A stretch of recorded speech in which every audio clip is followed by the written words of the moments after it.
Muy buenos días, sean bienvenidos a este momento de intimidad, queridos hermanos, en el que vamos a meditar la palabra de Dios en este ya lunes 5 de junio de la semana 9 de tiempo ordinario, en que la liturgia marca conmemorar la memoria de San Bonifacio, obispo y mártir. Y vamos esta semana a leer un libro muy hermoso que es el libro de Tobías. Yo los invito a que lo lean completo, tiene una gran enseñanza y sobre todo una oración para los matrimonios cuando se casen en el primer día de su boda.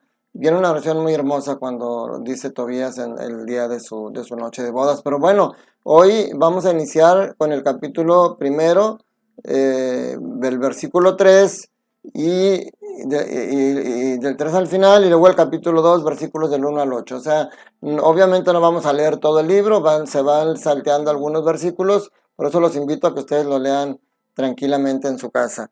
El libro de Tobías. Y bueno, el evangelio va a ser de Marcos capítulo 12, los primeros 12 versículos del capítulo 12.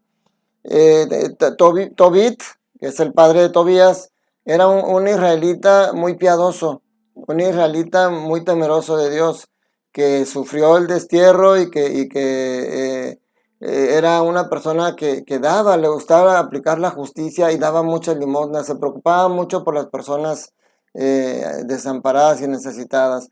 Él, como todos los judíos, celebraba Pentecostés y hoy inicia cómo va a celebrar esa fiesta de Pentecostés, va a hacer preparar y a comer con su familia, pero él tiene, fíjense, sin importar las consecuencias que pueda tener, porque en aquel entonces no todo era muy bien visto, él hace dos obras de misericordia que vamos a ver ahorita.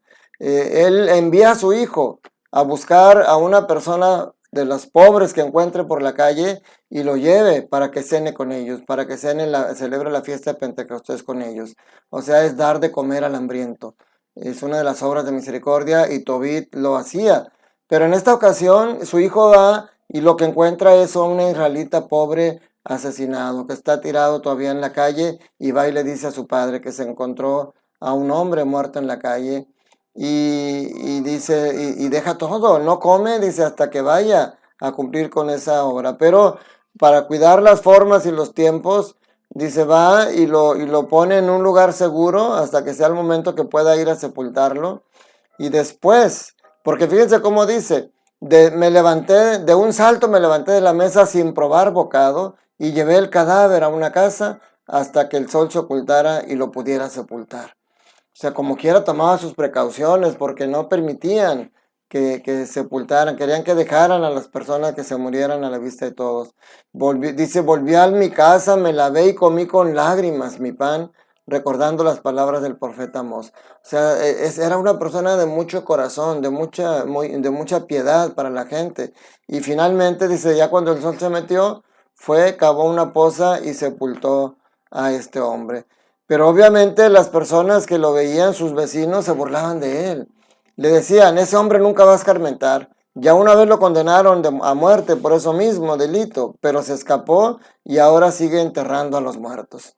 O sea, qué importante es que seamos persistentes nosotros también en la práctica de nuestra fe, sin importar la crítica de las demás personas. Marcos nos presenta aquí la parábola conocida como de los viñadores asesinos. Eh, es una parábola que a veces es difícil de interpretar, pero dándole una interpretación cristológica y desde el punto de vista del plan de la salvación, creo que sí tiene una manera de entenderlo no tan difícil. Obviamente el hombre que planta la viña es Dios, Dios que planta, que hace la tierra y que nos manda a nosotros a poblar esta tierra. Pero a la hora de cobrar o querer recoger los frutos de la viña, los viñadores a los que se les rentaron no se los quieren dar. Y entonces cada siervo que mandan a cobrar los maltratan y los matan. Y luego después hasta al mismo hijo le hacen lo mismo. Esto se aplica a la muerte de los profetas. sea, cada uno de los empleados que mandaban personifica a los profetas que Dios se ha mandado para que le diga a las personas el mal camino por el que van y que lo enderecen. Son los profetas que fueron, que han sido eliminados por el mismo pueblo, y finalmente incluso al mismo hijo lo matan, como nosotros vemos también que a ese que lo veían como un gran profeta, y sin embargo lo llevaron a la cruz porque nunca pudieron ver en él al Mesías. Y la entrega, dice al final de la historia, les dice ¿qué hará el dueño de la viña?